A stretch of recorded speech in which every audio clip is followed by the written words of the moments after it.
everyone. We have a battle report today between my Pagan Rus and my opponent's Normans, playing a scenario from the Book of Battles called The Crossing. Originally I thought it was a modification of the scenario in version 1, but having played it, it is completely different from the version 1 scenario called The Ford. First of all, there's only one bridge here instead of two. Also, sometimes the river can be crossed, obviously with some penalties. Anyway, so I will start off by describing the scenarios and then taking you through the turns. The crossing. You split your warband into equal halves based on the number of units. You deploy your units into opposite corners of the battlefield across the river, and the scoring is based on the number of survival points and a bonus for crossing the river with a unit and being close to your warlord at the end of turn 6. So we took, for our force compositions, my opponent took Normans. He took 3 points of mounted Hearthguard, 1 point of warriors with crossbows, 1 point of levy with bows, and 1 point of Flemish mercenaries. With my Pagan Rus, I took 2 points of Hearthguard, 3 points of warriors, and 1 point of levy with javelins. Turn 1 starts with the Pagan Rus. You can only roll 3 dice as the first player, and no one is allowed to use the maneuver special rule at all during the entire game. So for Pagan Rus, with only 3 dice, it means not a lot of movement, and since I'm facing a fast warband, I decide to load up on some defensive abilities with White Wolves, Blood Feud, and Blizzard. The Norman player rolls 6 dice in total, and uses it for Volley Fire, Wounded, Envelopment, and some activations on Warriors and Hearthguard. So the first moves are to move his 3 points of 2 times 6 mounted Hearthguard and his warlord towards the river. Unsurprisingly, I also get shot using the long range ability and wounded. I take 1 casualty and also take a fatigue. Starting with turn 2, I finally get my full allotment of dice, and I put some more movement activations on, knowing that this will trigger the activation reaction of envelopment. But I load up Long Winter and Biting Cold and Blizzard, which seriously hampers the Normans.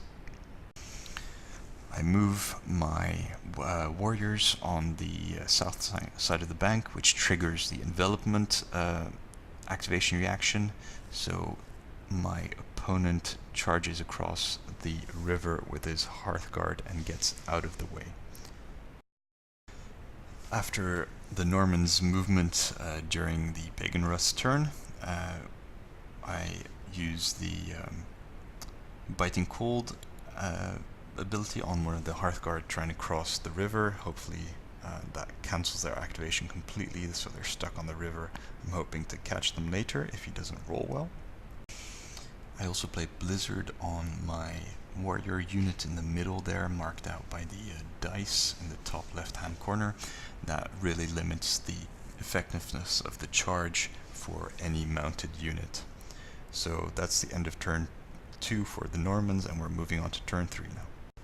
Turn 3 for Pagan Rus. I place my abilities in a pretty standard configuration now, and I don't really do any moves or attacks except for moving my warriors and levy across the bridge, but everyone on the north side just stays put for now. Norman turn 3. One of his units of Hearthguard charges into my unit of warriors. That's partially covered by the Blizzard from the unit next to it. The Hearthguard takes some fatigue. I decide not to use it. I didn't actually take a picture of the Norman board, but I remember that we used about 6 dice in total between the two of us, so I think I used Blood Feud to increase both of our armors, since I was closed ranks and I wasn't interested in losing anyone in this combat. But in the end, all we do, we are already on turn 4 now. There hasn't been a lot of combats. So far I think I've lost 2 warriors. He's lost 1 Hearthguard. So it's not looking good for me on the survival point side for now, but a lot can change. And you can see that my units of warriors, warlord and levy are still on the wrong side of the river if I want to score some large amount of points, compared to my opponent who now has his complete army on the opposite side of the river. So I'm gonna have to move over pretty quickly and start killing some people if I want to come out ahead here. My turn 4, I start by moving my levy across the bridge, and I try to shoot at my opponent's levy. I only do one damage against him, so that's a little bit disappointing. And I think that those are all the moves except for one use of the pack ability, but I don't manage to score any hits with that one. On to Norman, turn 4. Norman, turn 4. You can see the battle board, lots of offensive abilities stacked up and ready to go. Luckily I have some activation reactions that are going to throw a spanner in the works. So let's see what happens. So at the end of his orders phase I play Frozen Wind, and I managed to get one of the units of Hearthguards exhausted. I get a fatigue on his warlord and get a fatigue on his levy archers blocking my way. I also played the Blizzard on my warrior unit in the middle, which covers my Hearthguard and the warrior unit to the north of it. That way, anytime he wants to charge, he's going to get an extra fatigue. So that really kind of stops the entire game, and everyone's fatigued and doesn't want to move. So the only thing that does happen this turn is the levy archers shoot at my levy with javelins. I decide not to cancel it since I think with armor 4 I should be alright, but I take a number of casualties, which is obviously disappointing.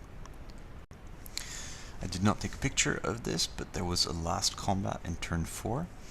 The warlord charged into my levies hoping to finish them off, but quite miraculously I managed to keep one levy alive, saving the points, so I ran away with him.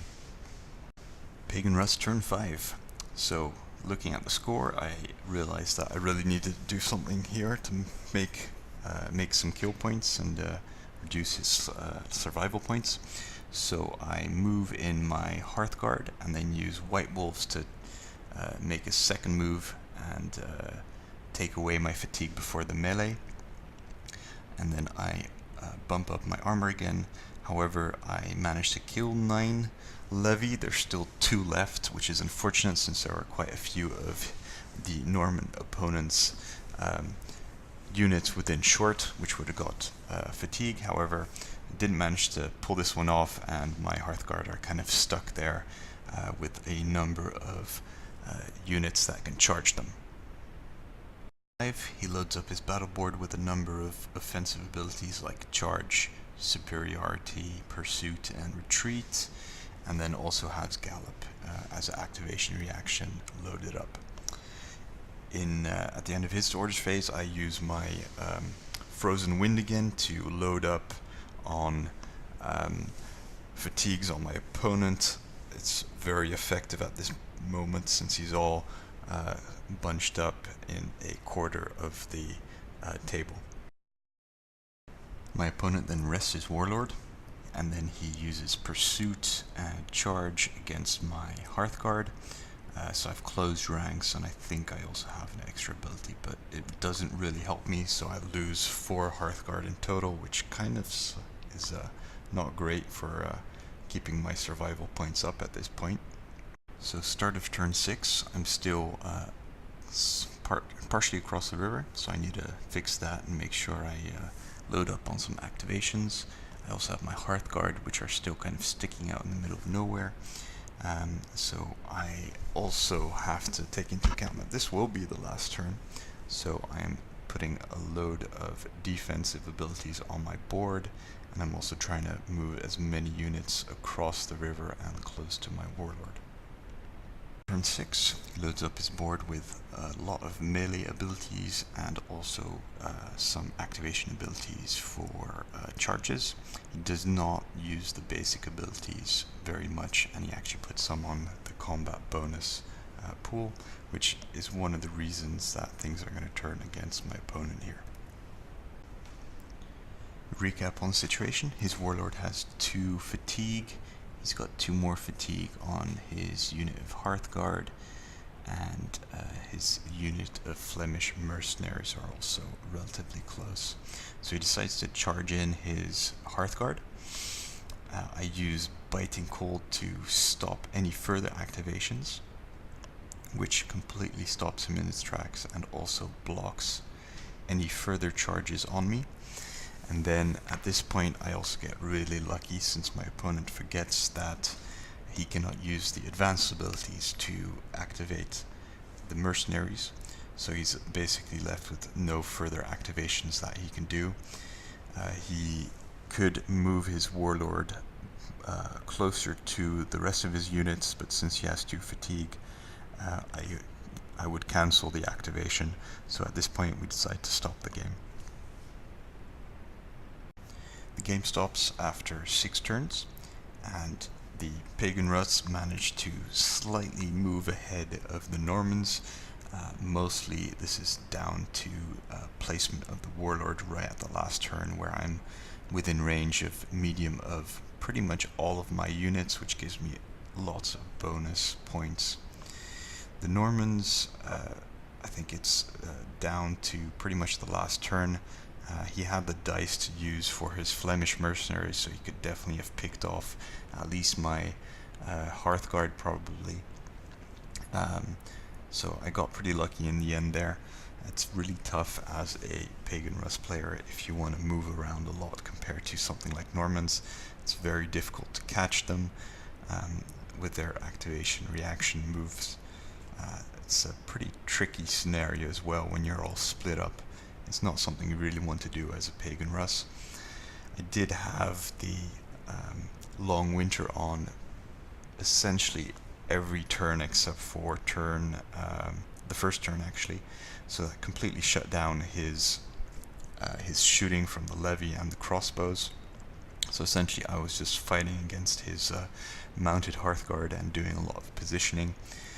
Long Winter obviously also makes it difficult for cavalry to charge with their full speed, so they're limited to a charge range of M. So all in all, it's a pretty tough opponent for my or Pagan Rus are a pretty tough opponent for the Normans, and I think Normans are still pretty tough for the Pagan Rus as well, since you're really susceptible to getting shot off the board. So you have to dedicate those dice on first the Long Winter and also maybe something like the Blizzard, just to make sure that no one gets close to you, especially if you're stuck in a scenario like this one where you need to move around. Anyway, I hope you enjoyed this battle report. I try to keep it a little bit shorter than the other ones, speed things up. Let me know if it's going too quickly. Thanks, and speak to you next time.